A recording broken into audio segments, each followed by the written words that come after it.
Në shëtitoren e bukur Dursake e Tavlantja, punimet e projektit transformues kanë rënë në qetësi.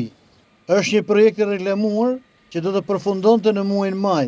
Kështu tha më 17 janar të këtij viti, kur kryeministri Rama inspektoi punimet në këtë shëtitore. Projekti, u tha, parashikohet të realizohet në maj të këtij viti dhe të krijojë një tjetër vlerë të shtuar për Durrësin turistik. Më pas bashkia bëri me dije në rrjetet sociale se punimet priteshin të mbaronin në qershor.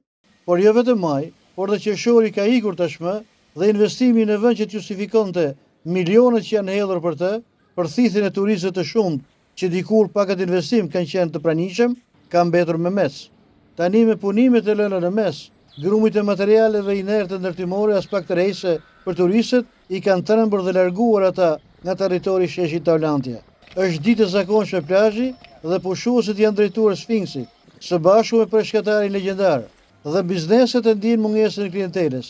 Lind pyetja, kur do të përfundojë ky investim?